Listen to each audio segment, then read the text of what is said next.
rebate on this particular tax if they did certain mitigation things.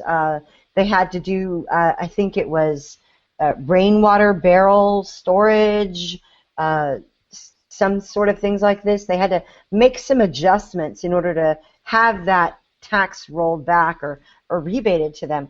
And then what they said is that these churches had to actually preach a little bit on environmentalism as well.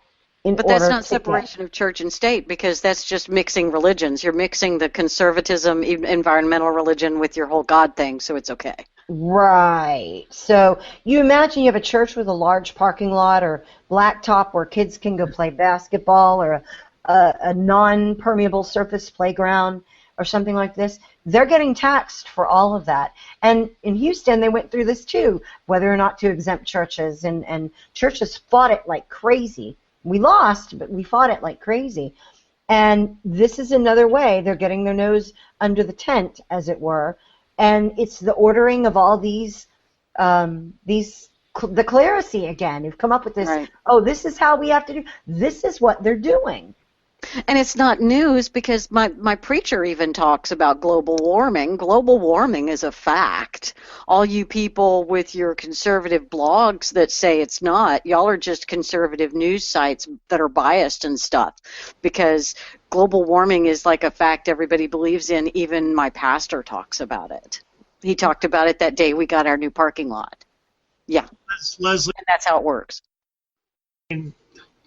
I have to chime in, Leslie. You offended me moments ago. You said God. The proper term is Gaia. Oh, so sorry. Yeah, sorry. I'll let you off with it. But, you see, as somebody who is proudly determined and dedicated to paving over all of nature. Pave it all. Just pave it all. That's my goal. And it's something I really want, because I want parking anywhere I go. I personally am really offended by this permeability type thing. It's just not going my way. So work on that. Well, and what Felicia was talking about will segue us into our next story, because it's the power of the state to tax, and all it is it's just a tax, and we're offering you the opportunity to avoid paying the tax by simply talking to your parishioners about this environmental issue, and that's just education. And we're just it's not even a suggestion, we're just presenting it as an option. Sure, we are using the power of the purse to force you to preach something if you want to look at it that way. But really we're just saying, hey, you can, it's an option. Just like when a government bureaucracy comes out with, a recommendation. It's not a requirement. It's just a recommendation. We recommend that when you make a crock pot, you make it come up to a particular temperature, because they could get food poisoning if meat is held below a particular temperature. So we recommend that all crock pots, always have the contents at above a particular temperature. Well, and that's why when you buy a new crock pot, it burns everything. Well, and the newest thing that's got, I think, me and Felicia and Cori, we don't even have to talk to each other, but we know we are all in agreement on this outrage that will not stand. They are now recommending that people not be allowed to eat raw cookie dough because it's dangerous. But it's just, it's just a recommendation. Just a recommendation, not a requirement, just a recommendation. They're not recommending, they're bossing. But it becomes a recommendation from a government agency, becomes a mandate, because we all know that if you have a particular lawyer, that lawyer will sue and say, well, this particular company neglected to obey the government's recommendation, so we're going to sue them. So then this is what happens when Sunbeam looks at making their crock pots. Or actually whoever makes the crockpot company, they looked at the recommendation and said, you know what, to avoid lawsuits, we'll just go ahead and start manufacturing all our crockpots with this higher wattage to go to a higher temperature, because we just want to, we know it's not a government mandate or a rule, but I don't want to get sued. And now there's going to be a law that there will probably be warning labels put on our Pillsbury cookie dough. that will not be allowed to eat it and will probably be risking large government fines. Which is also stupid because it's all pasteurized anyway. I mean, it's Yeah, but not you never know. really raw, you know.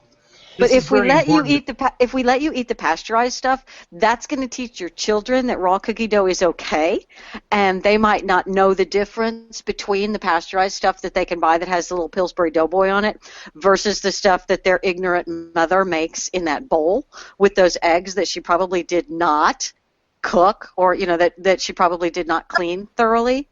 And so we're protecting the children. You're saying this is gateway cookie dough. Absolutely. Okay. All right, that does. I might have to have kids just so I can corrupt them and teach them how to eat raw cookie dough. After the show is over, I'm going into the kitchen and I am making raw cookie dough and I am just going to eat it. I know. You know what? Actually, this story might convince Andy that it's okay to eat raw cookie dough. Because when we first got married, I would always eat it out of the bowl and he'd freak out. And it wasn't because it had raw eggs in it, but it's because he wanted to make sure that every piece of dough reached its full potential as a fully formed cookie. Well, it's just as good in its young state. A little teenage cookie that's raw is just as good as the elderly cookie that comes out of the oven. No, it isn't. Yeah. Well, I mean, if I'm doing the work to make the cookies, I can eat it whenever I want to. You see, this is a marital issue. Cori has never actually cooked anything. What do I know? What I know, yeah, Cori, as she makes food, picks and snacks at it the whole time. She's always completely stuffed by the time it comes time to eat. So I eat a little. Andy, give me the shovel, Andy. Give me the shovel. Put it down. And then the party of choice died. Remember when?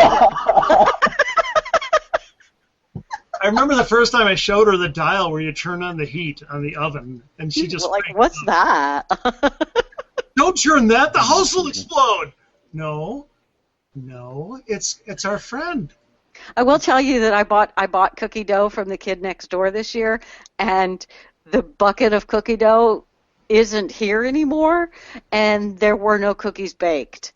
I'm not saying I ate it all as raw cookie dough, but I'm not saying that either. Why did men discover fire for you? Why did we discover fire for you? Because our feet were cold. I think the important thing here, though, is we all are very committed to finding out whether Andy's couch is comfortable. Yeah.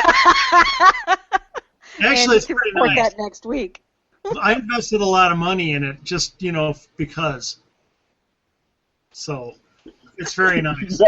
You had your reasons. So I think that this should be protested. I think that the cookie dough ruling. If somebody were to make a vine of them eating cookie dough, and just say that it's in protest to the FDA's rulings, I bet people would. Sorry, go ahead. Julie Borowski video in 3, 2, 1. Well, and okay, I'm reading the article now, and the USDA has issued an order that millions of Americans will likely find impossible to carry out. Stop eating raw cookie dough. And the quote is, avoid raw or partially cooked eggs or foods containing raw eggs, such as cookie dough. And of course, that also means eggnog, people. What season is this? They're banning your eggnog and your raw cookie dough. And they're saying raw or partially cooked eggs. So that could actually mean sunny side up. I only eat. I mean, that's the best way to eat eggs, is to eat them with the whites cooked and the yolk nice, and it's like a sauce. And if you do a hard-boiled egg just right, you've got the outside of the yolk is cooked and the inside is soft and runny, and it's just perfect. I shake the chicken to scramble them. And boy, do they get angry. And they get it's kind of funny afterwards. They're very disoriented. But I get what I want, and that's they run around like a chicken without its head cut off. Yeah, okay. If he wants to get to the top of the food chain and shake people, that's fine. Until that point, it goes down. It goes my way. Where was I? Yeah, okay. Oh, my God. The great thing about That is this, amazing. the great thing about this story, though, coming as it does on the heels of everything else we've talked about, this is an in that we can use. If the government is micromanaging whether or not you can eat raw cookie dough, if they're getting involved in that decision in your life, how many more things do they want to control? It's a beautiful opening. That's true. Hey, do you like raw cookie dough? Heck, who doesn't? Government doesn't want you to eat it. They're that involved in your life. Get the government out of my kitchen. Not only is the government in your house, they're in your refrigerator. They're in the egg storage compartment of your refrigerator. You know, I mean, on a more serious note, the New York case and the $6 a pack on cigarettes taxes is pretty. Exactly. Really, it's a great point. You can look at a lot of young people smoke, and you look at them and say, look, so what do you think of New York charging $6 a pack in cigarette taxes to where somebody was having to make money by selling them as singles out on the street, and the cops have no choice because it's breaking a law but to have to bust him, and then it escalated and went out of control. Even if it doesn't escalate and go out of control, is that ridiculous or not? And if they're going to make you pay $6 a pack on cigarettes, what else are they messing with? Oh, look here, cookie dough. And people will intuitively understand the reality of human nature is if New York City has a $6 a pack tax on cigarettes, it's very easy to go across state lines and buy a bunch of cigarettes that cost a lot less, and you go back into New York and you either sell a whole pack or you sell loosies, because if people the purchasers, the customers in New York, they don't have $10 to buy a pack of cigarettes, but they might have $5 to buy a couple. And so that's why there's a market in loosies, because a pack of cigarettes is too expensive for people to buy. And you can sell loosies and make huge profit on them if you bought them out of Maryland or one of the other states right across the border or whatever. Or you import your cigarettes, or you buy them off of an Indian reservation, because Indian reservations are exempt from state taxes. And it's because human ingenuity is always going to find a way around these pernicious laws.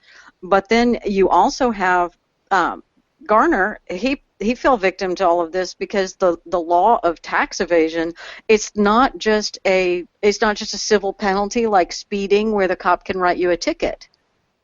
It's a level of a law of a law that they have to arrest you for. And so it's bad on multiple levels. The tax is too high. It's encouraging lawless behavior on both the parts of the seller and the customer. And then it's forcing the cops, because of the type of law it is, it's forcing the cops to overreact when they try to enforce it. I think this is also a really good example of our priorities.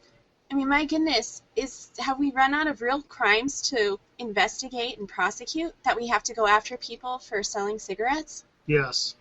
Well, But then broken windows theory, I mean, you don't want to let all of the little crimes go like we do with marijuana possession, because if you just tell people wink and a nod, we're not going to arrest you for marijuana possession, then that becomes, I can break that crime, I can break that law easily. What other laws can I break easily?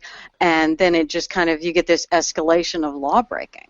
Well, and I was going there. I was going to go to the whole broken window policing business, because that was New York, and that is kind of the struggle, that the cauldron, I guess, in which these things happen. But I wanted to kind of telescope out from there. Why are there taxes on cigarettes? Can we think about that for a minute? What is the purpose of a tax on cigarettes? What do we call that category of taxes? A sin tax, right? This guy went down for a sin tax. It was revenue to whom? The city. It was a municipal decision that they made in order to take in more money, that they would put these huge taxes on cigarettes. The whole Bloomberg model, and it predates Bloomberg by far, but still, that they are that high.